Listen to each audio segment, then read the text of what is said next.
To add to that too, that's not necessarily unique to Kuwait.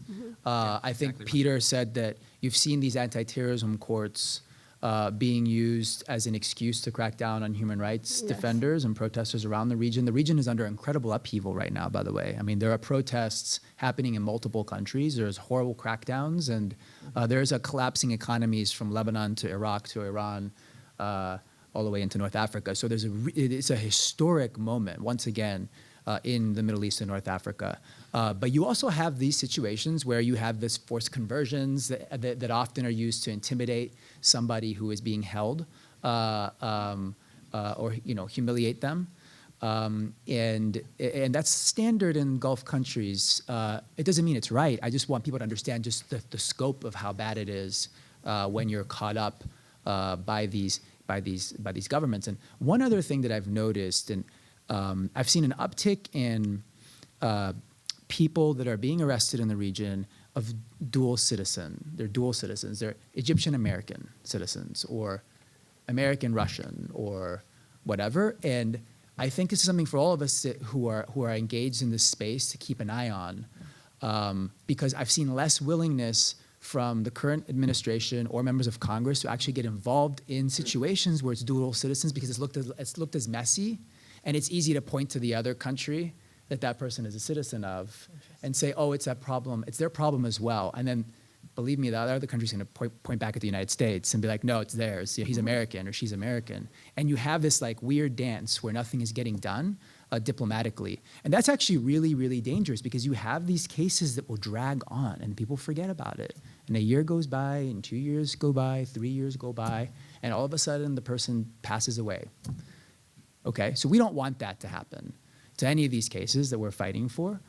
So I want folks here to understand that, if you're an American citizen, you're an American citizen. You may have another citizenship. We need our government in the United States government, to be engaged in all of these cases where people have been unjustifiably detained indefinitely. That's important. It's an important distinction that I wanted to add. Yes.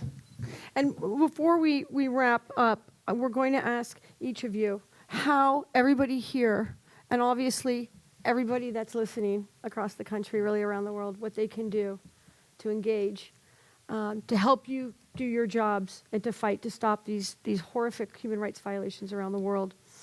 Religious freedom is a human right, and I know you know that to be true. It's about human dignity.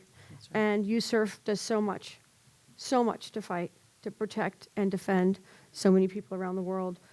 What is your message to speak on behalf of USURF right now? What can people do right now to engage, to help cases like Rami, cases like Marsha? Are you guys on social media? How many's on social media in here? It's a great way to talk about these cases. You wouldn't believe the impact and the power it has for them. Mm-hmm. These cases that are public, it's okay to do that. It actually helps them. We've been told that one particular prisoner that I advocate for, that hit a high-profile person when I mentioned his name, and it was the first time he'd been treated well in prison. But it also ensures that they don't get killed because someone's watching. Where a lot of these people that disappear that he mentioned, it's because they're not. Right. So actually it's a protection. So I would say talk about these issues. Follow us on social media. Follow organizations. Go to USURF on social media. Retweet us. When you see a case like I just tweeted about Rami a couple of days ago when there were some changes in his case where he was held again.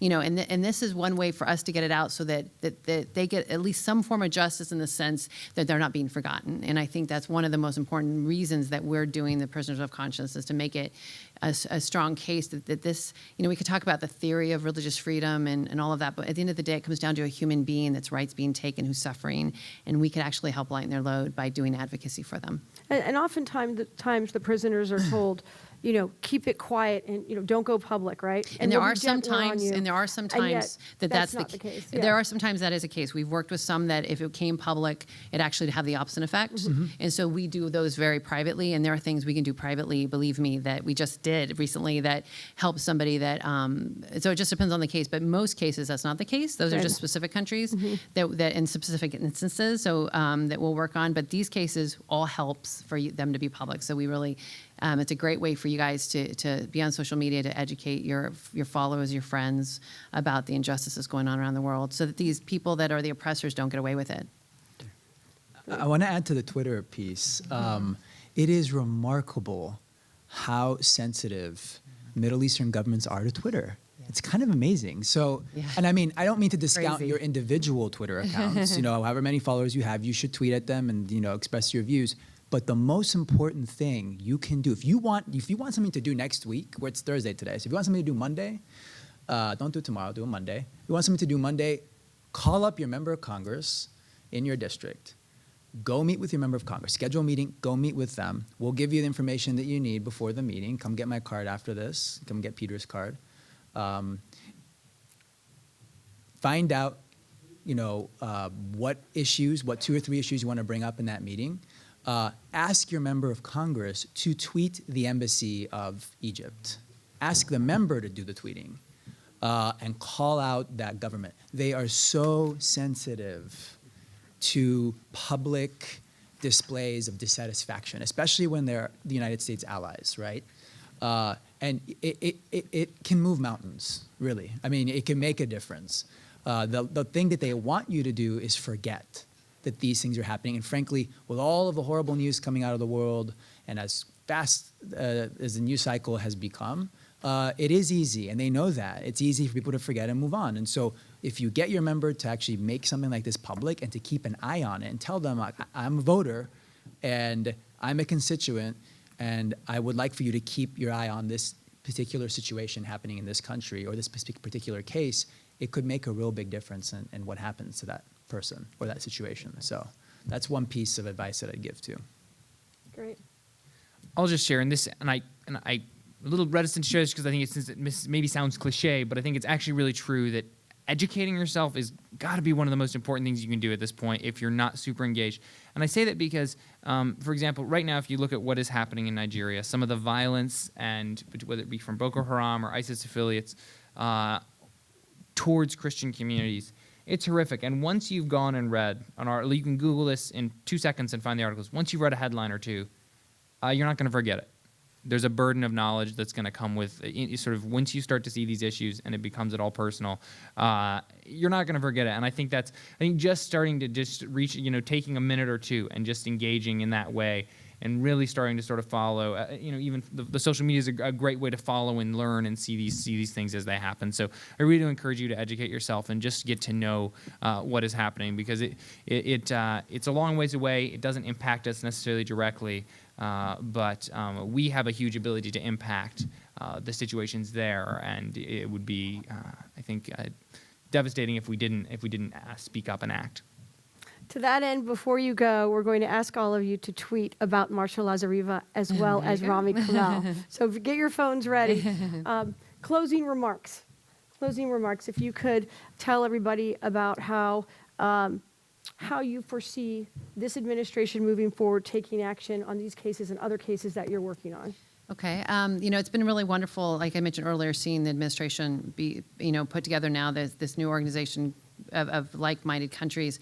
This isn't an American right. Freedom of religion and belief is a global right, and it's wonderful that we're raising up other countries to also be the advocates for this right, so that, if you're a Christian in the Middle East and they're like, oh, that you're a Christian because America fights for your right to be Christian. No, we want all the countries to fight for their right to be Christian. Mm-hmm. We want Muslim countries to fight for the right to be Christian. We want, all different religions to fight for that right. And so, I love the fact that it is being raised to that level. And I just ask all of you to think what you could do to help make a difference, and how you can use your voice to advocate for people that just want the right to be able to live their lives and raise their families in the way that they believe their God is telling them to do so. And so it's really an honor and privilege to be here, and I just want to thank you for being a wonderful audience and really taking all of this in. And like I said, we're all glad to interact with you afterwards or even by email or whatever. So thanks so much. Thank you. No, thank you all very much for being here as well, and to the co-panelists and organizers, thank you. And I would say the same thing. I mean, I would say to double down on what I was just talking about, reach out to your members of Congress. I think that's something that's your homework. I think that continuing to educate yourselves on these issues is something that is super important. And I think, continuing to take action and hold those in the United States government that have the leverage over these countries to change their behavior to start acting like they have that leverage. And I think that requires pressure. And it could be a member that represents you that you voted for, or it could be ones that you really wish doesn't represent you. You should still go to them and push them on these issues, because it really does make a difference.